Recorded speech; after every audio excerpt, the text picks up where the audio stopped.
اور ذی الحجہ کے مہینے سے متعلق کچھ یادیں ہیں وہ بھی ہر مسلمان کے ذہن میں رہنی چاہیے۔ ذی الحجہ کے مہینے کی ایک یادگار تو یہ ہے کہ اس میں حضرت ابراہیم علیہ السلام نے ایک بہت بڑی قربانی دی تھی اور اپنے بچے کو ذبح کر دیا تھا۔ اللہ نے بچا لیا تھا، انہوں نے تو ذبح کر دیا تھا، اللہ نے بچا لیا تھا۔ یہ اس مہینے کی ایک یادگار ہے۔ اس یادگار سے مسلمان کا یہ ذہن بنتا ہے کہ دنیا ادھر سے ادھر ہو جائے، اللہ کا حکم نہ ٹوٹے۔ آج ہم شادیوں میں اللہ کا حکم توڑ دیتے ہیں لوگوں کو خوش کرنے کے لیے، غمیوں میں اللہ کا حکم توڑ دیتے ہیں لوگوں کو خوش کرنے کے لیے، تجارت میں، کاروبار میں، ملازمت میں کتنے اللہ کے احکام توڑ دیتے ہیں لوگوں کو خوش کرنے کے لیے، مال کے لالچ میں، پیسے کے لالچ میں، عزت کے لالچ میں۔ حضرت ابراہیم علیہ السلام کے واقعے سے ہمیں یہ سبق ملتا ہے کہ ساری دنیا قربان کی جا سکتی ہے، اللہ کا حکم مسلمان کو نہیں توڑنا چاہیے۔ یہ اس مہینے کی ایک یادگار ہے، اور اسی مہینے کی ایک یادگار حضرت عثمان رضی اللہ تعالی عنہ کی شہادت ہے کہ حضرت عثمان رضی اللہ عنہ کی شہادت اسی مہینے میں ہوئی ہے، 18 ذی الحجہ کو۔ ہمارے نبی کے اتنے چہیتے صحابی، خلفائے اربعہ میں سے تیسرے خلیفہ، اللہ کے اتنے پیارے، اس مہینے میں کتنی بے دردی کے ساتھ، کتنی مظلومیت کے ساتھ اور کتنی بے بسی کے ساتھ شہید کر دیے گئے۔ اس سے پتہ چلتا ہے کہ انسان کو کبھی بھی کسی انسان سے اچھائی کی توقع نہیں رکھنی چاہیے۔ حضرت عثمان وہ ہیں جنہوں نے مسلمانوں کے لیے میٹھے پانی کا انتظام کیا، اور غزوہ تبوک کے موقع پر 10,000 کے لشکر کے لیے بہت بڑا انتظام کیا، لیکن جب ان کے دنیا سے جانے کا وقت آیا تو 40 دن ان کا پانی بند رہا۔ کتنے دن پانی بند رہا؟ آپ سے پوچھتا ہوں، کتنے دن پانی بند رہا؟ 40 دن پانی بند رہا۔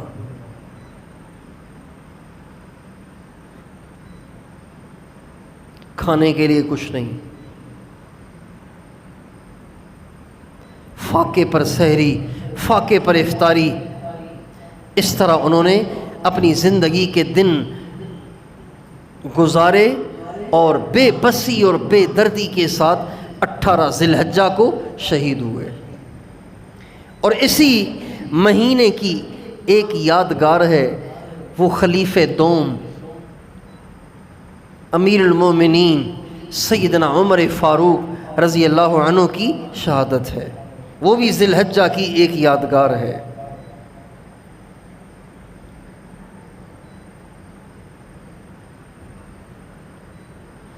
اللہ کے نبی کے جتنے صحابہ ہیں وہ سارے ہی مقدس ہیں، سارے ہی مبارک ہیں، سارے ہی اللہ کے ہاں مقبول ہیں، سبھی کا اللہ کے ہاں بہت بڑا درجہ ہے۔ اللہ تعالیٰ نے قرآن پاک کے اندر نبی اکرم صلی اللہ علیہ وسلم کے سارے صحابہ کو جنت کی بشارت دی ہے۔ اللہ تعالیٰ فرماتے ہیں لا يستوی منکم من انفق من قبل الفتح وقاتل اولئک اعظم درجة من الذین انفقوا من بعد وقاتلوا وکلا وعد اللہ الحسنى۔ اللہ فرماتے ہیں فتح مکہ سے پہلے جو مسلمان ہوئے ان کا درجہ اونچا ہے، اور فتح مکہ کے بعد جو مسلمان ہوئے ان کا درجہ ان سے نیچا ہے، لیکن جنتی سارے کے سارے ہیں۔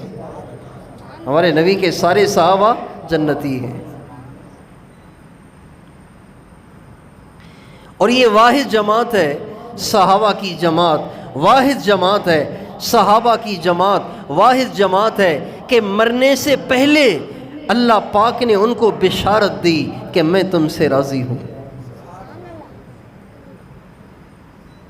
یہ واحد جماعت ہے انبیاء کے بعد جن کو اللہ نے مرنے سے پہلے ہی بشارت دے دی میں تم سے راضی ہوں۔ اس کا تو پتہ کسی کو بھی نہیں چل سکتا کہ اللہ راضی ہے یا ناراض ہے؟ بہت سے بڑے پرہیزگار اور دیندار مرنے سے پہلے ایمان ہی سے محروم ہو جاتے ہیں۔ لوگ سمجھتے ہیں بڑا نیک تھا اور مرنے کے بعد پکڑے جاتے ہیں، لیکن صحابہ وہ مقدس جماعت ہے، وہ مقدس جماعت ہے، وہ مبارک جماعت ہے کہ جن کو اللہ نے مرنے سے پہلے ہی کہہ دیا لقد رضی اللہ عن المؤمنین اذ یبایعونک تحت الشجرہ۔ میرے نبی، درخت کے نیچے کھڑے ہو کر تیرے جن صحابہ نے تیرے ہاتھ پہ ہاتھ رکھ کر بیعت کی، ان کو بتاؤ میں ان سب سے راضی ہو گیا ہوں۔